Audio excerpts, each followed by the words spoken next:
Hello, everyone. Welcome to this evening's episode.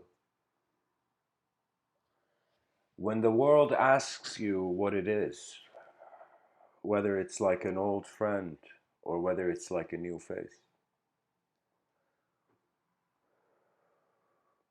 the idea came really to me when I realized I have been asking the world questions. The world hasn't been asking me questions. And what I mean by that is that in one's solitude, when one is with themselves alone, there is an intelligence there. You see, when you're with others, there is, you can say, the responsibility of the whole moment is divided the more people are in the room. When the person is in the room alone, so imagine you were in a crowded room and one by one people left and you're there alone. So when you're there alone, usually the mind of the person, even if we considered you were like the first person in existence asking a question, it's as if the person is wondering about the world. The self, the sense of self that we are, is wondering about the world to kind of figure out why it's the sense of self it is. Okay, so the questions are being asked from the world, but then my mind playfully animated this idea that what if the whole moment, what if the universe, what if the world asked you what it is? And it was for the first time I considered, what if the universe doesn't know its own potential, and is quietly watching. You see, any time we begin speaking about the world, we are speaking about a world inside the world.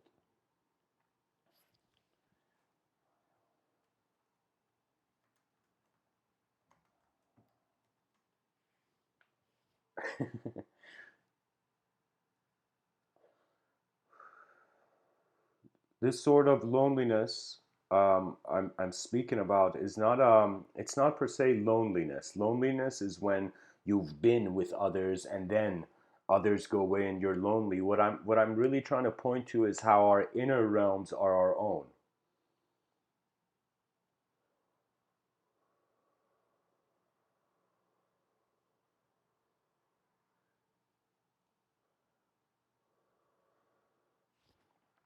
It's in my youth I feared it. I feared the lack of participation with the living world. It was as if like anything I felt I wasn't a part of, I felt it was moving past me. But the most fascinating thing is that the world is alive more than our thoughts, and we have to figure it out. Pretty much, we got to realize our attention is evolving beyond its subjective foundations.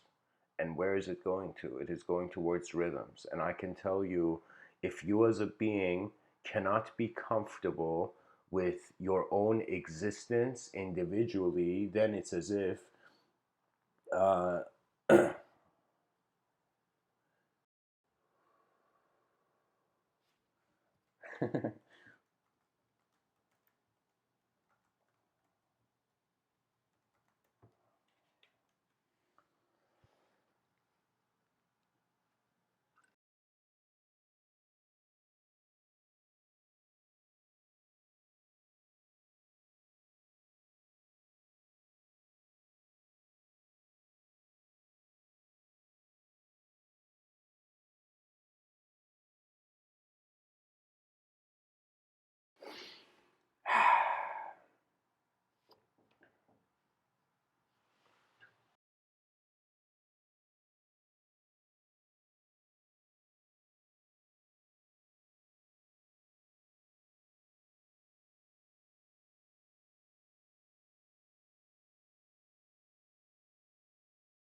Okay, guys, sorry, there was interruption I had to handle.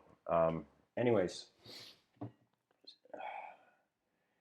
so guys, I got to dive into this. Pretty much the idea is that what if the world asked you about itself? And it's this idea that man feels the unknown has the answers to all of knowledge, but it's kind of like this consideration that the unknown animates with your own uncertainty as well sometimes. Sometimes in certain moments where you're certain, your inner realms hold out.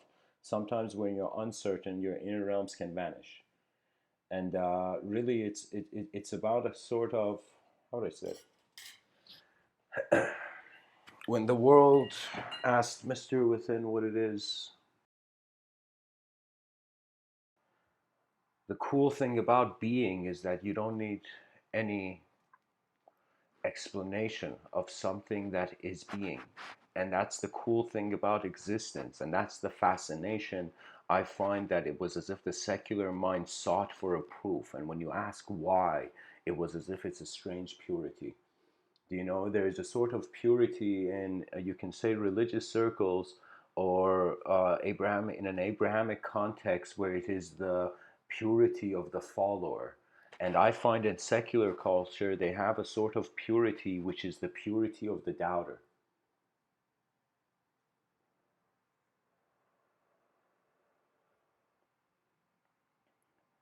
And at the end of all moments, the moment still stands. Man may not, but the moment still stands. For me, there was this very interesting concept, and I, believe it or not, I've listened to a lot of people speak online, different speakers, and I could say that Terence McKenna, he vocalized it in a very interesting way, even though Vedanta had gotten into it before Terence McKenna. And so it's this idea you see in the New Age community, guys. Whoever who doesn't know what the New Age community is it is, you can say, um, a community where people are treating their subjective realms with the same intensity as reality, you know? And so you see, there are some people who there was this concept of channeling, and it was very. I remember there was a time it was kind of it's always cool to watch when someone is is speaking is being a microphone for an alien, do you know?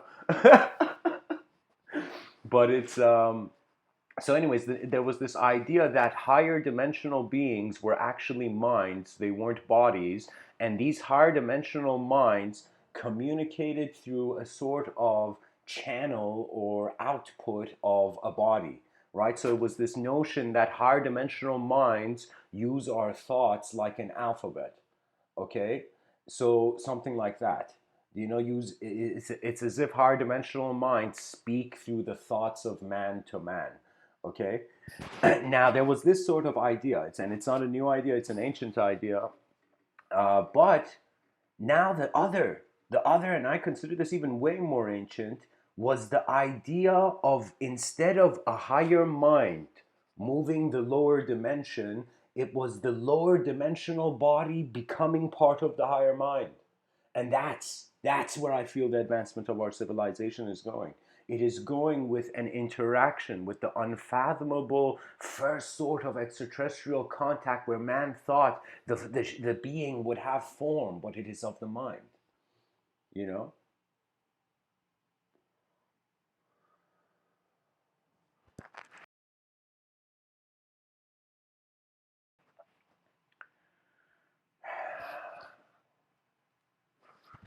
I have had, I consider, enough internal authorization in my inner realms to notice movements that surpass my individualism. So, what does that mean? That means you can start off doing this. You can try this out. As a human being, wake up one day and write who you think you are in the morning, and at the end of the day, write who you think you are, you know? And you'll kind of notice, and of course, anything that you can do in your inner realms, I feel it's unnecessary to do in the external realm. So if you're a person who you don't need paper, to write things down and remember them, You can totally not even do the physical exercise. You see, life is intelligence, then it is formats and dimensional interpretations of this intelligence. And I'm considering that the cause is actually, in some sense, unknown. That means when they say, I remember even the movie Inception kind of made this clear that a dream, you don't remember the beginning or the end. And when one looks at history, you do not see the beginning or the end. And so it is as if history is the dream that man is trying to live in or is enduring through. And so a lot of it goes back to how language in our experience is becoming reality. It's becoming the definitions of our world. That means right now people are trying to be good or bad. But I find in perhaps like 200 years, maybe even less, it will be a relationship where people will no longer think about good or bad. They will think that both are dimensions of possibilities. Good and bad are neighborhoods of your inner realms. And what that means is, I'll tell you, anything that makes you resist your own intelligence, I can say call it bad if you like. Anything that makes you realize who's looking in the mirror, that tends to be good. Because really, humanity's skill and ability, if you just think about it, think about all those people you know in this world. Think about all those people you have been become aware of in history. Every person, stretching from the Gandhis, Martin Luther Kings, the Dalai Lamas, the Malcolm X's, the various different kinds of people who have lived on this earth. And ask yourself, dear listener, what was their ability before they did anything? And you will see it was the freedom that their inner realms gave them to be in the external. And when people don't take responsibility for their subjective realms, for the language threshold, you know what happens? The world programs you. Either you become conscious where you are, or the world is still moving you. And the world is moving. A person cannot be totally 100% conscious, and it's not even necessary. For example, when you look at your breathing, you look at your heart, these are things you don't think about, but they happen. So when one looks at nature, the free will is really where the sensory perception is happening. So I feel what is really actually our free will is how our inner realm has managed, or how we have somehow managed to copy paste the outer realm behind our eyes and make it malleable.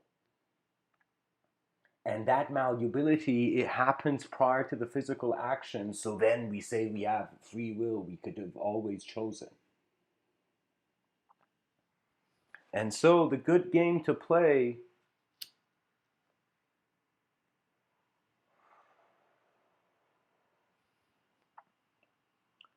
is a moment where there was inner potential that became kinetic.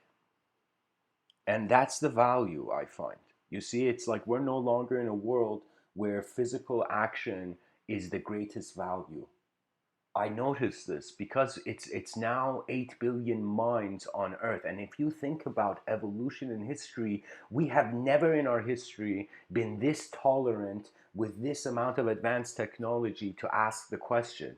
So you see, when you look at history in its evolution, it's as if the poor people in history back in the day, they just wanted answers. They're like, where am I?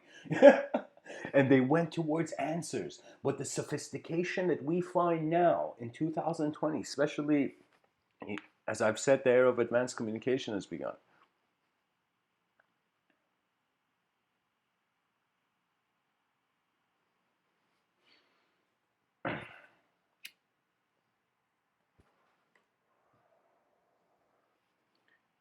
Stardust has swirled into a shape that can acknowledge beyond its shape.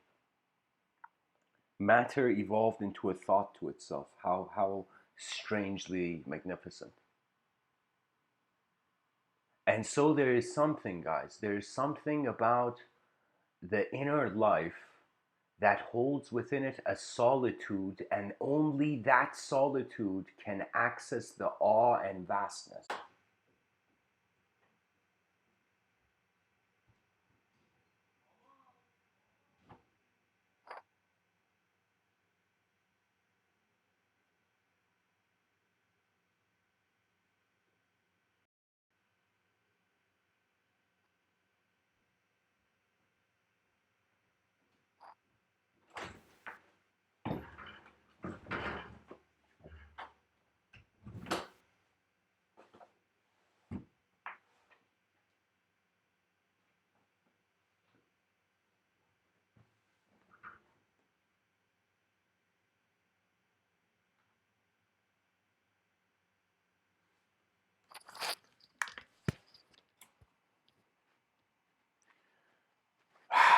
Sorry guys, I felt it got disconnected. I'm not sure what can happen. Shit. So can anybody hearing, if you hear my, can you just write in the live stream if you can hear me? Uh,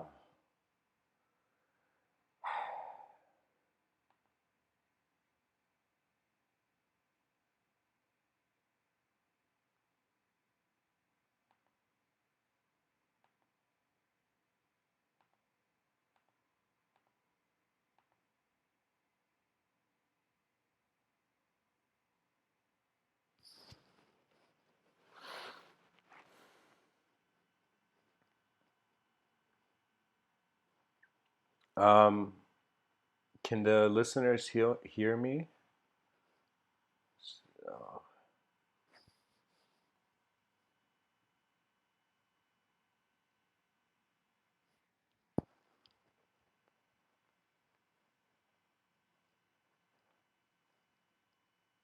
okay, great, great. All right, guys. Sorry, I felt for a second it just showed my Wi-Fi didn't have signal, so I thought the whole thing was shut down. Okay,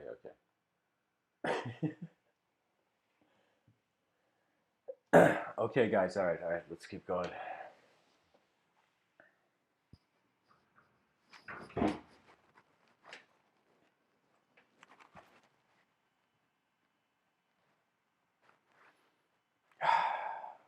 Let me see. What was I saying?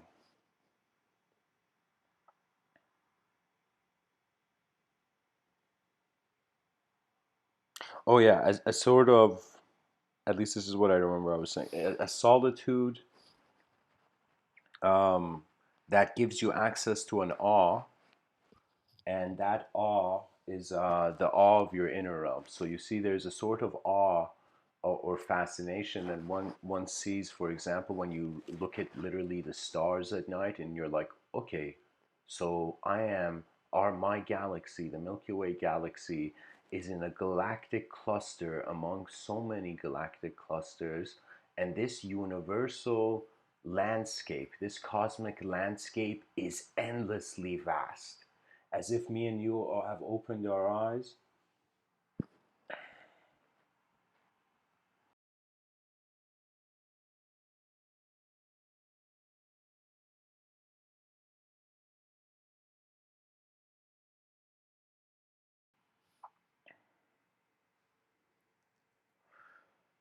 In front of your eyes, endless manifestation. Behind your eyes, endless potential for manifestation.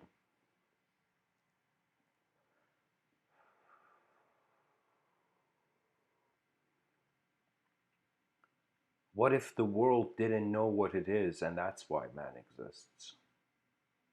Man looks at the world for definitions, and what if the world and the universe looks to man for its definition? I remember in 2015, I had a very unique experience, and I was in the UK, Birmingham, and I started giving these talks kind of like nonstop, and so I would find myself, and I would give these talks at night.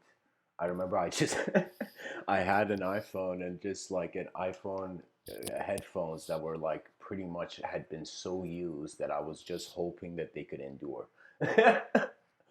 And I was just giving these talks at night, and I remember one night I had an experience where, as I was talking, suddenly I noticed as if the energy that is becoming intelligent, or the energy of my own expression, on a level was had no ideology. That means the way and one human being is an energetic being expressed, and the way another human being is an energetic being expressed, I saw an inseparability. It was as if like all this phenomenology of the conscious life is occurring field like, and it's kind of, they call this a sort of Satchit Ananda moment, when you become conscious, or when you realize that your consciousness, by your consciousness to existence, is where the bliss of being can happen. Conscious existence becomes bliss at that point, and it becomes a bliss where the trust in the field is moving the particle. Pretty much, witnessed the attributeless prime mover of the moment, regardless, beyond my own psychology. And what it felt like was, it was like just a simple moment where I noticed before I move, there is movement, and that movement is influencing my movement. You know, we think the human body belongs to man. Believe it or not, it belongs to the whole universe. And when we realize this, we will open our attention to how many different mind fields are looking through our eyes right now. And that's a kind of domain of thought where it's kind of a bit slippery to walk in, especially if the audience is very secular, because I am simply saying that there is a life behind our eyes. Do you know? Pretty much it was like there's something unknown happening and everybody's trying to shape it, and those people who shape it, those shapes become their beliefs, and those people who don't shape it have more of an access to having a living relationship with it. There's this story of these two lovers of the Eastern tradition. You see, I think most people, when they look at the Eastern part of the world, they mainly see more discipline and idealism. Do you know? When you look at the Western cultures, you see more freedom. It's as if the Western Enlightenment went towards freedom as an ultimate value. The Eastern Enlightenment went towards abidance and discipline as an ultimate value. You know, this is why when you're a follower in the East, you actually, it's hilarious, and you know, in certain cultures, in Western culture, your disbelief grants you commonality with the crowd. In Eastern cultures, your belief grants you commonality with the crowd. Do you see what I mean? But at the end of the day, we're just all creatures making mouth noises and holding these mouth noises and animating them with the meaning of our inner realms, which is every person's experience is really different. So what that means is we're all human beings, but the way we have come to be the human being or be in the human platform, because honestly, guys, there's many ways. Here's the thing: external realm, you don't need to really give it too much image because the image is given, it's there. But when it comes to your inner realms, when there's an experience, every person can actually every person does subconsciously have a blueprint to their inner realms. Okay, now that blueprint, they may have the ability to consciously shift it. It's like once you understand, it's like getting a realization from the world that changes the self, rather than the self getting a realization just from the self and changing in the world. It's as if sometimes you change before the world, and sometimes the world changes before you, and that world is worth watching. You know.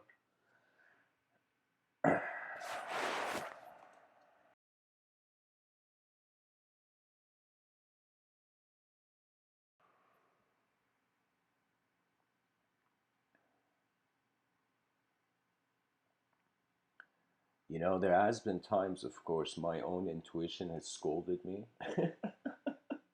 The logos has scolded me, you know.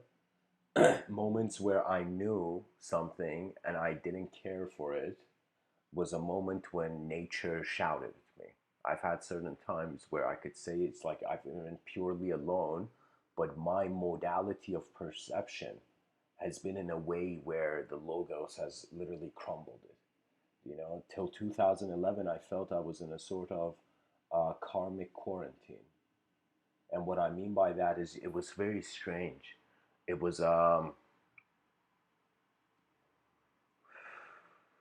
you know, people disrespect the concept of karma when they say karma is a bitch. Excuse my language. But when they say that, they are not understanding that they are calling the cause of their karma is their free will decision making.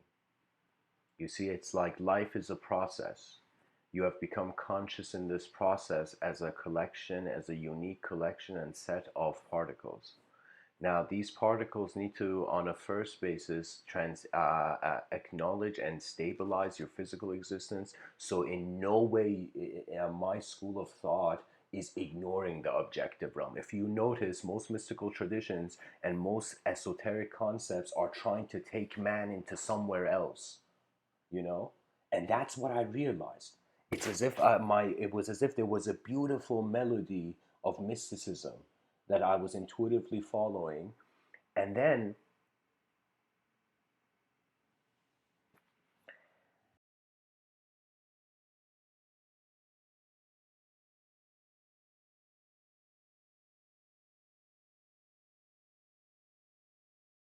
I came to a moment where I noticed it's escapism.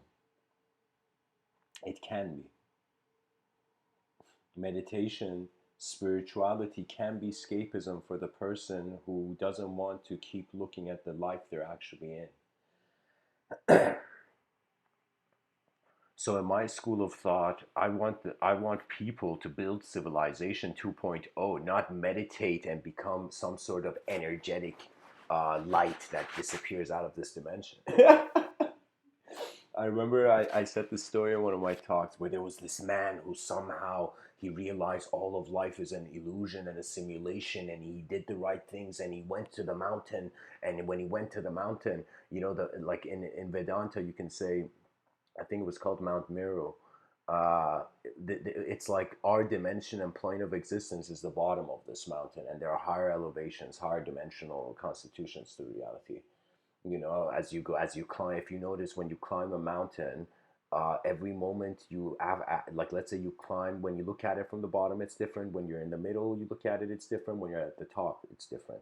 So this sense of a multidimensional journeying beyond the dimensions is actually a transformation of sight, so we can never value it before doing it. So all we can do is trust the unknown, even in our evolution towards higher dimensions. But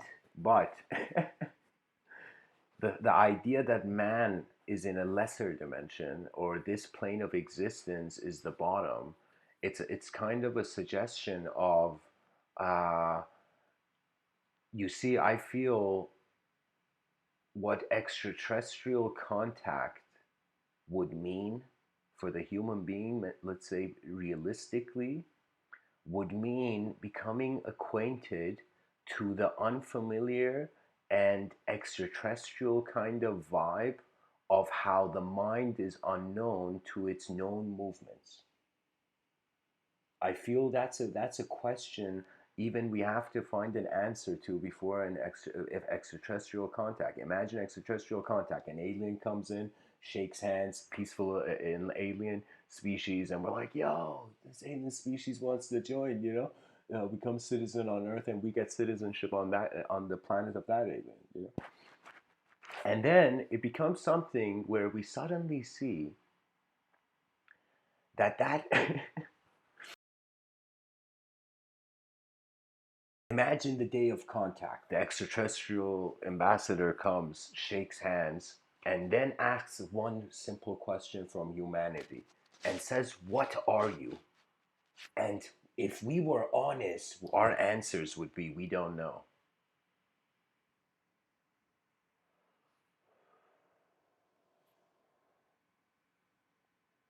I think the cosmos is taking turns in building the world building the self, and the self building the world.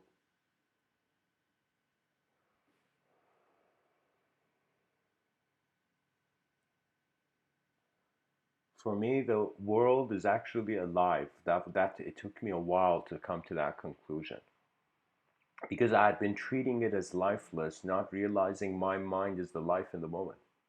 So the moment I treat the world lifeless, it's like I'm treating my mind, a large percentage of my mind as lifeless.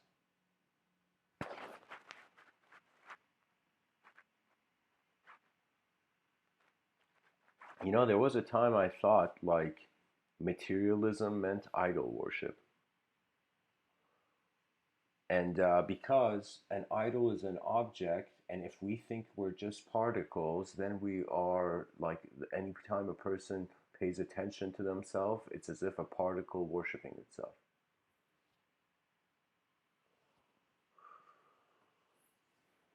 Honestly, it's about piloting our attention and washing our consciousness through the void and starting anew. There's a joy, you know.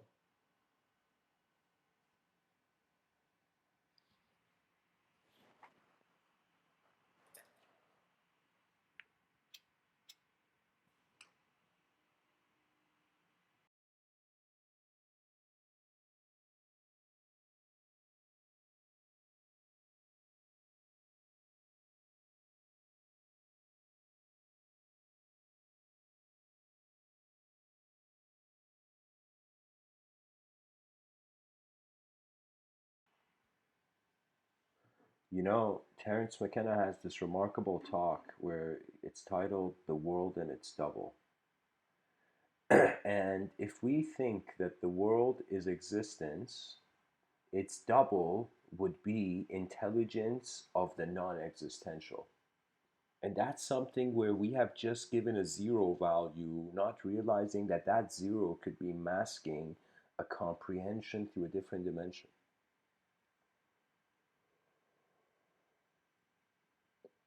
It's this kind of, I don't know what it is. It's this yarning I feel. It's like this kind of nostalgic longing that I feel. You know, I have felt it from the beginning, where it's this feeling that as if something is better. I remember in my early talks, I said as if you're in a hallway and you know there's this house party you're going to, and you just hear.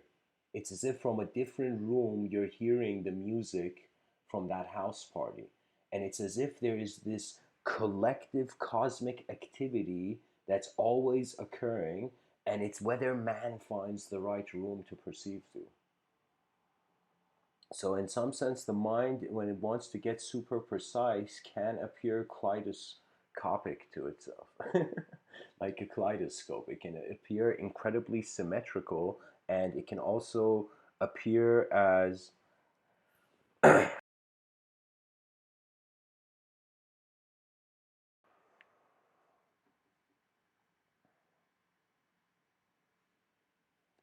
pretty much language is just like atoms. The alphabet is the atoms, and the words are the molecules. Because when we look at the atom, at some point we're looking at an empty page and we need that first ink drop on the empty page.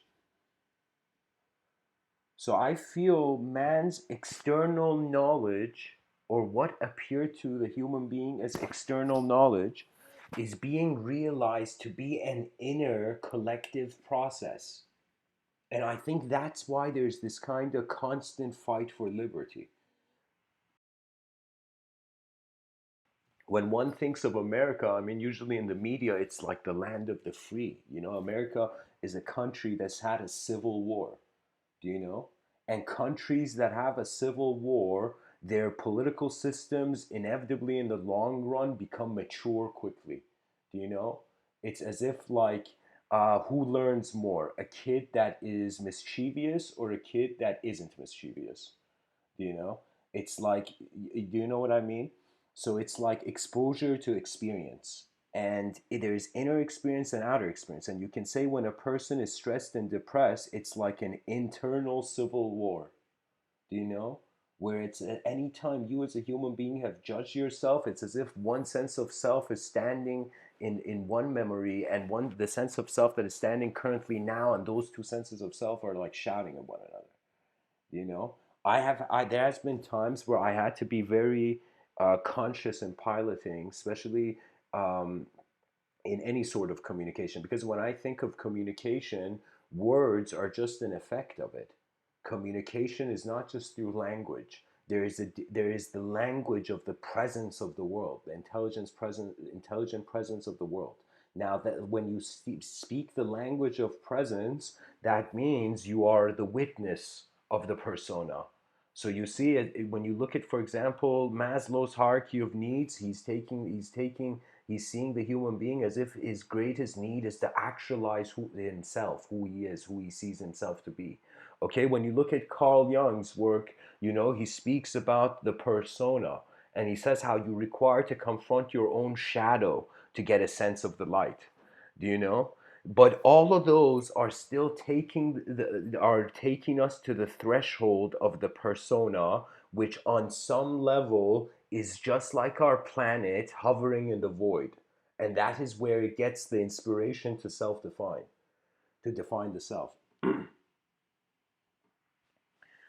And it's not really about the color we give to an experience, whether it was good or bad. It's just engagement in experience. Experience on some level, it's like, how can you put to words skydiving?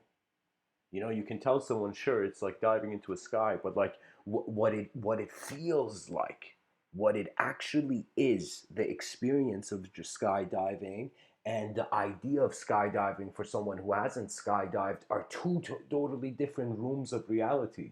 Okay, and when you look at knowledge, that's what's setting people apart. That it's that their experience has had to do with how they had to be their simple self in a complex world. And once they got through that confrontation, then reality emerges. And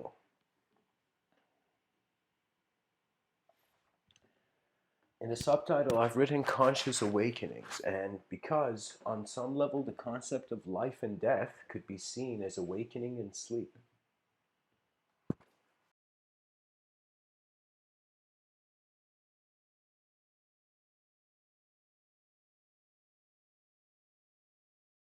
That means, honestly, who could blame the Zen masters and the mystics for thinking life was a dream, for considering life to be a dream? Who can blame them? Because you look at it, yesterday is like a dream.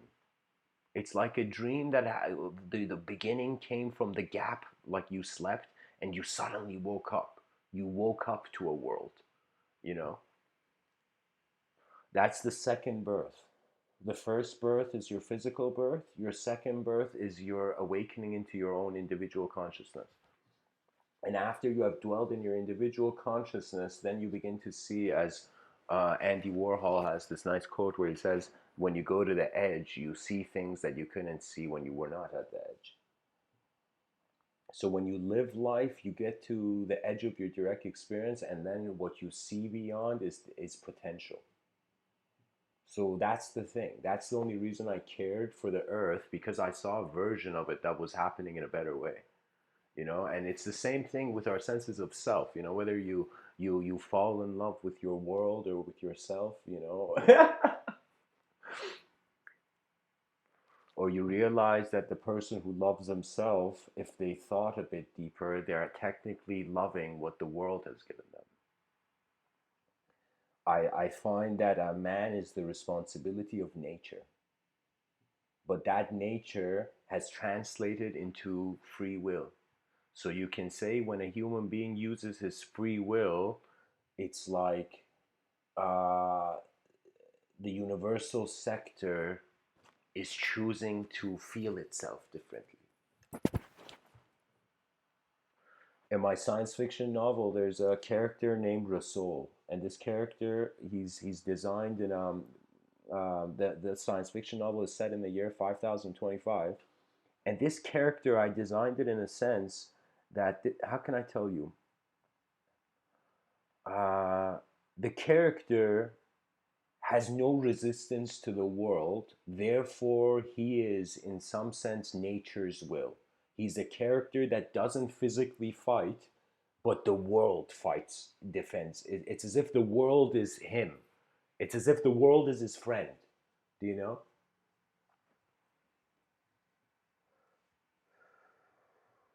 The spirit of the world, something like that.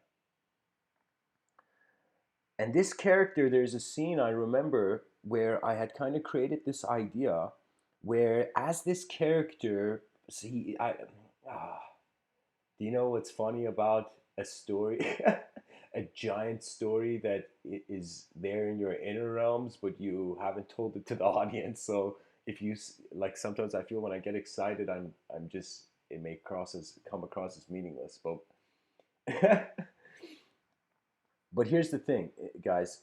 Pretty much it was a character that goes through a test, and as he passes the test, there are beings and the children in the Andromeda galaxy in a classroom, like alien Andromedan children in a classroom, who in their TV screen are looking through the eyes, the first person point of view of this main character as he's going through the test.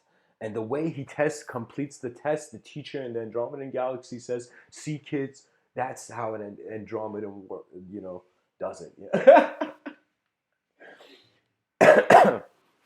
Trust me, in on Earth, in this plane of existence, we haven't created a program called Karma Studies. But I'm telling you, in every other dimension, it's the major course of action. So, anyways, so in this science fiction novel, I want to share something else too. I don't know why, but I feel sometimes I share things in these talks because I feel if I don't share it, the idea may leave. I mean, the microphone may not find the idea anymore. But anyways, here I thought about addiction in society, and in my science fiction novel, I have kind of given myself complete freedom. And what's happening in the science fiction novel is that there it, there's a parallel reality of Earth where, in that parallel reality of Earth, they have created technology that is conscious of subtler dimensions. So when a person dies, people can still communicate to that being, but that being doesn't have a body. So at most maybe becomes a light hologram through advanced sophisticated technology that is aware of the subtler. So what it is in the story is that these kids are being taken on a school trip, okay, to this strange place where it's like this kind of center for, I don't know what I named it. It was a center for where like souls would give, like, how there's guest speakers at schools.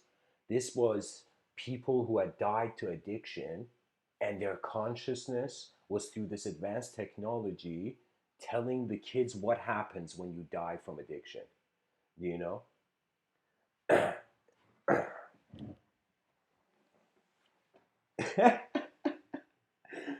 Do it, Jake. I'll support you.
Anyways, guys, I'm gonna say a few ideas about the educational system, then move on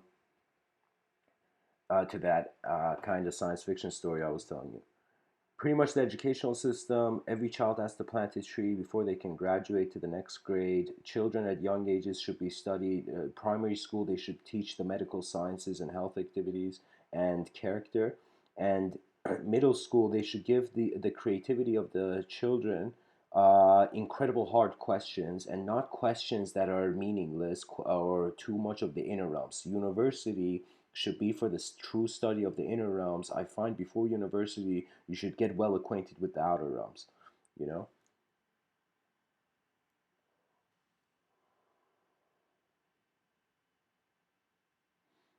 You see, the concept of every word has a connotation it harbors based on how people have experienced that concept to arise. So the easiest way is actually just to consider it as attention studies, Jake. I'm responding to you in the comment section. Like, if you treat it as attention studies, pretty much I thought, like, what if there's a Zen master walking in corporate hallways, in educational hallways, and any times a person is stressed, it's like, the person brings them back to their conscious breathing.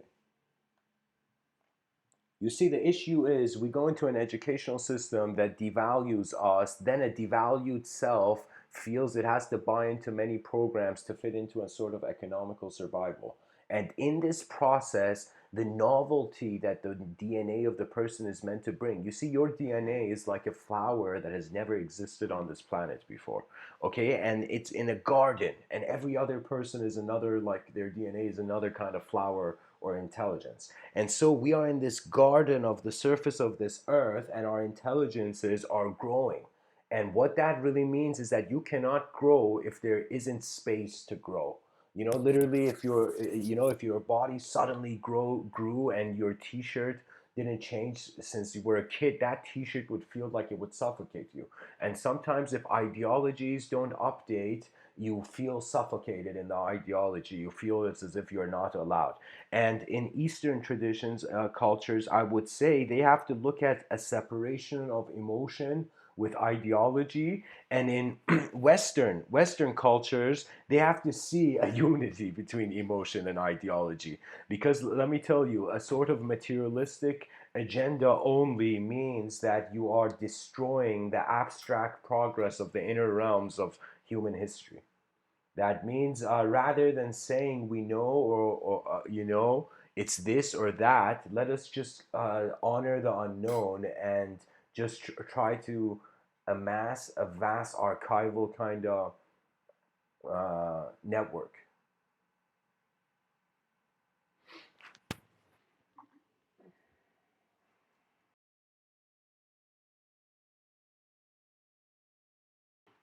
Pretty much in my science fiction, these kids go to a school trip, and this soul of this addict who died tells those kids that don't take for granted your human birth, your human existence, because rather than thinking there's no existence afterwards and being hedonistic, he says there is existence, and it's like you miss out on an opportunity. I give these talks because really, the advancement of communication is the greatest evolution of the mind. That's it. That means I feel our minds moving could have a value potentially greater than just manifestation moving. You know, we have to build a global community, and its seeds are going to be the digital, the access to the internet. You know how the internet is the nervous system of information for our species. So it's as if from this I find there will develop a global community, and we're going to begin holding our own senses of self in greater light uh, of less prejudice. Because let me tell you, anytime you judge something, it's like you solidified that substance. Anytime you don't judge something, you keep the substance between the known and the unknown, so it's in a liquid state. And when you really have no more judgments, when you no longer judge the world, so you technically can't judge anyone in the world when you no longer judge the world.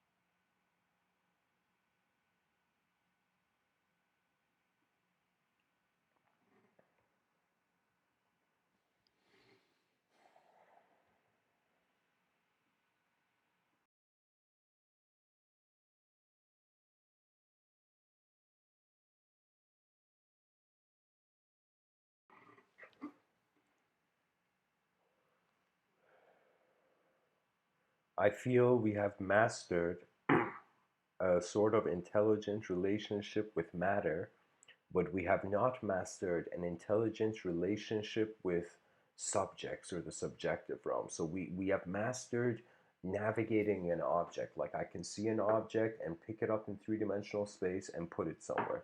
Okay, but when it comes to subjects, we have not mastered the ability to notice the subject different than ourselves.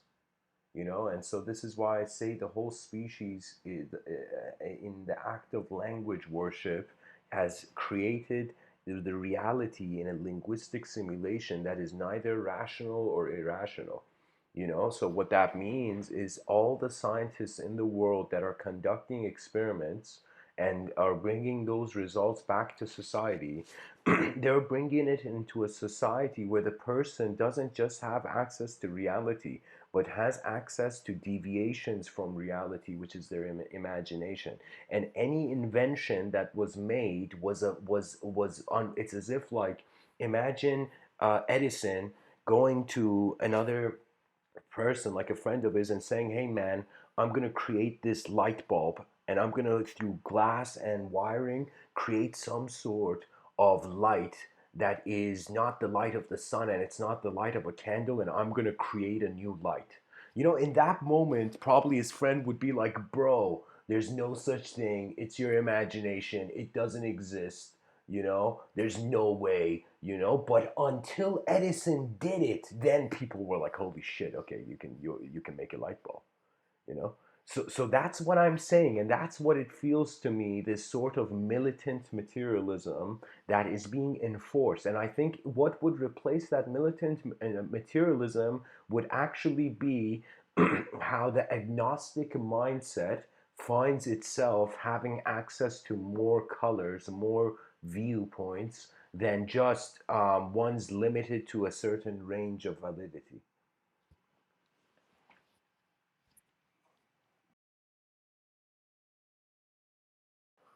I feel that this is the pattern. It just happens in history. It's like a sine wave. Certain civilizations, they get fascinated by the known more, that which is known, and there are certain civilizations that get fascinated by the unknown. Now, that civilization which gets fascinated by the unknown has much more of a great evolutionary speed, has great evolutionary momentum than the known one, because the known has to change the inside before to be able to change the outside. But when a person trusts the unknown, the inside is holding out, and like a chess game, letting the outside world take the first chess move, and then the inner realms move and activate. But if your inner realms make the chess move, then they're going to find themselves needing readjustment. You know, this is why in chess, for example, when the white pieces move, when the person plays the black pieces, they're on a defense. It's as if the white pieces are sieging the black sieges first.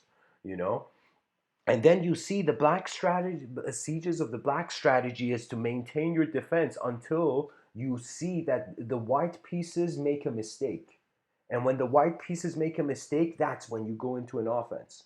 So what that means is, in life there is archetypes of chaos and order, and the person is this roaming moment of an attention, and these archetypes come and go, and one has even established relationship with the values of the world as their own specific individuality. So if I was to ask myself, who am I? If I was to go based on an image, do you know how many images of my own self I have had that have come and gone throughout the years?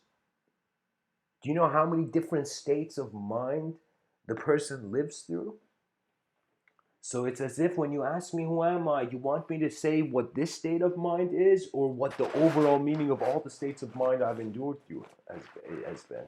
And the overall meaning of all the states of mind is a sort of universal awareness that is non conceptual. Concepts exist only on earth.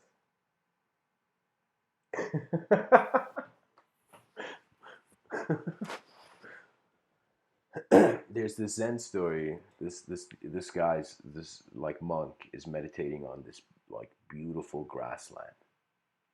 Like you can even say somewhere on this mountain of this picture. You know, you literally look at the left corner of this picture and imagine the monk is actually sitting there, but we can't see him. And so the monk, imagine, is sitting there in this mountain. And this monk looks at his life and he realizes it is all here. All truths, all knowledge, the unknown. It is all here. You're standing in the same room as cosmic activity is happening. So when the monk realizes this, he gets a realization of the nature of the world. And as the Zen story goes, there's a dark minion in another dimension. And the dark minion suddenly says, holy shit, this guy's realizing the truth. He runs to the Dark Lord, as the Zen story I read online says. The Zen story says the Dark Minion goes to the Dark Lord and it's like, Dark Lord, this guy's realizing the nature of reality and the truth, and he's gonna see beyond the illusion. What do we do? And then the Dark Lord, as if he doesn't, he's not worried about it. He says, don't worry, you know, he's going to make a belief out of it. And what that means is, in all the attempts that man has made to penetrate beyond the veil of thought and to comprehend the nature of the unknown, any new dimension of experience, he has quickly put it into a belief. That is why a believer is not the one in the driver's seat. That's why they're in the passenger seat, a believer. They're in the passenger seat of universal activity. But if you want to be in the driver's seat, that means you don't know enough to believe. How can you believe? And it doesn't, when I say believe, I'm not talking about even through a religious context. It's like, imagine I look at a glass of orange juice and I believe the universe is exactly the shape of this all empty space is the glass, and the orange juice inside the glass is the universe. And imagine I start believing this as an origin story of the universe. People ask me, what do you believe in? And I'm like, the world is literally a glass of orange juice, guys. And so that belief limits me if there is a chance that the attention attributely navigates as a field that moves the ideas. So you see, that's the thing. You know, it's as if even in the story, the Dark Minion, the Dark Lord, and the monk were in the same moment, but they had different access. You know, it's as if the light in the room was different for each.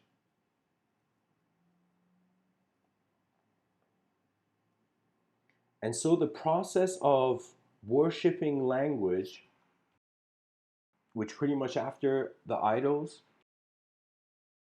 where the objects were slapped out of our hands from being the origin of truth, you know, we went towards subjects being the origin of truth. And even to currently to this day, that's why I say it. I don't mean it in a, like, I'm just saying what I observe, that we are still language worshippers.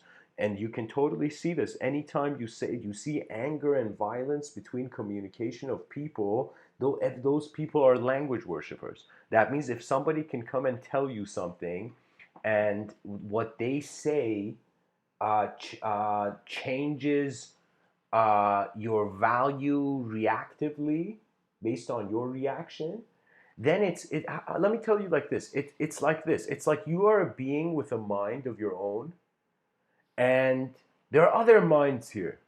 And if you equate others as greater than you, do you know you are, it's as if you are shaping the world before seeing it.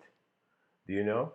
So my whole thing is that the spectrum of personality is endless. Do you know how many people, how many different kinds of how many ways people's minds on this planet is considering themselves and generating themselves as a character? How fascinating is that? Do you know how many people feel they're not creative, but they're creating that statement, that viewpoint of how they feel they're not creative?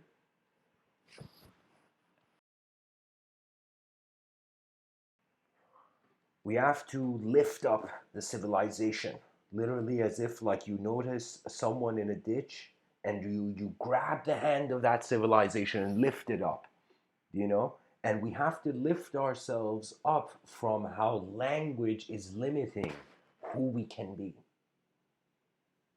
So our relationship with language, that's another important transformation that needs to occur. before Civilization 2.0 is set into motion. And the idea of Civilization 2.0 is, guys, this is pretty much like Mr. Within's algorithm towards bypassing extinction, or in some sense, uh, the map towards the proper way of building an advanced civilization. Civilization 2.0 phase one, get the planet, get the focus all funding on building sky cities and literally create intelligent infrastructure. That means pretty much I want to see a day where all cities on the planet, all infrastructure on the planet literally lifts up into the sky. Do you know? And so we're living in our orbit. That's phase one. Phase two, we replant the earth, pretty much water the earth back into a heaven. I call that earth heavenized, and it's the beginning. Phase two is the beginning of designing the heavenized earth. I call it earth heaven out. That's the meaning I give to it, the heavenized earth. So phase three would be now wondering why we're in the sky. And so that's when the response to that question is that we are choosing for 2,000 years to literally uh, get take off literally human beings on the planet, an efficient outcome for the whole planet.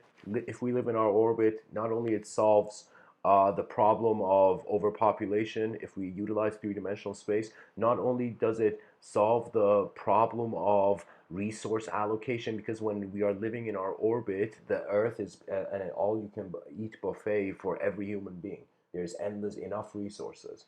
It is the ownership of land that is leading towards the development of the cruel archetypes that think power is worth more than progress.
Technically, everybody is acting in the inner film of their life, are we not?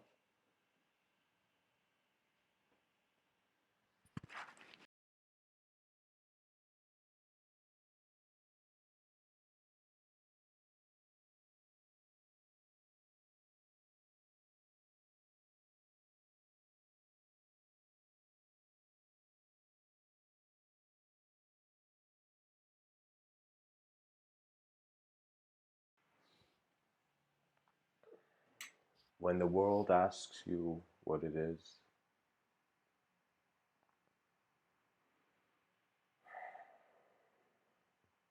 the unknown meets the unknown, and the dependence upon certain shaped modalities of knowledge goes away.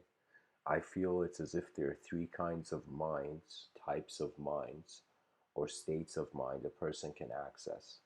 That solid state of mind is moving objects as an object. The liquid state of mind is moving objects as a subject. The gas state of mind, if we were thinking like the mind is like a substance like water, you know, the gas state of mind is when the world, when the object has become a pure subject, and I feel it is there where consciousness is standing, where consciousness can truly become a field to itself.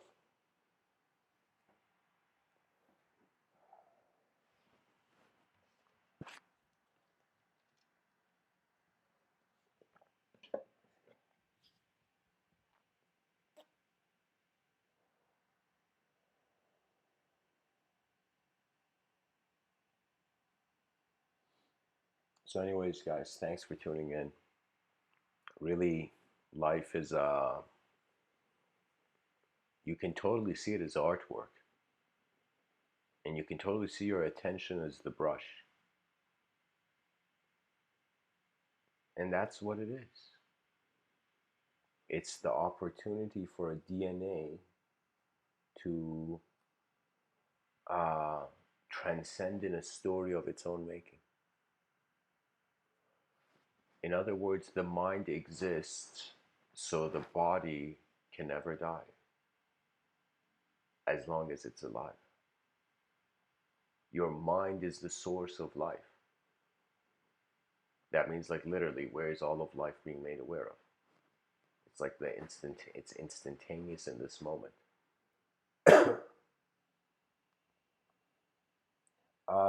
I saw a video on it, Jake. When you ask, have I read the Lotus Sutra?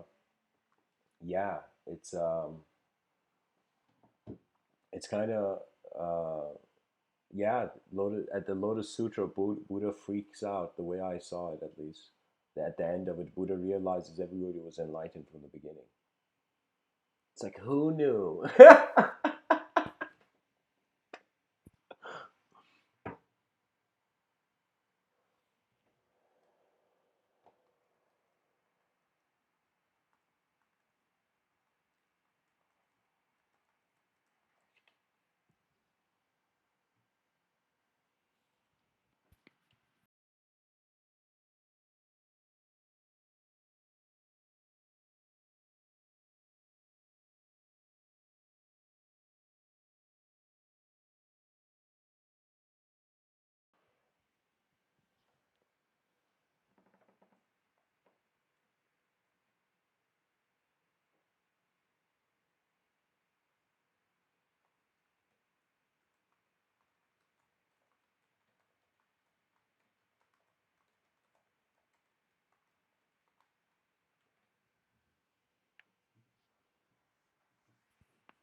So, anyways, guys, thanks for tuning in. Um, one thing I want to say is this quote that's I've kind of something I it has come to me at the end of a bunch of talks I've given, and it's pretty much this beautiful sentence: "Live for the only way to live for life is to live for life, to actually live for life." You know, not for what you just want out of it. Kind of seeing what is here and living for that. You know, there's a joy. Even Rabindranath Tagore says, "I slept and dreamt that life was joy. I awoke and I saw that it was service. I acted, and behold, service was joy." Because service is the joy of the collective evolution. So, anyways, guys, thanks for tuning in. Much blessings and namaste.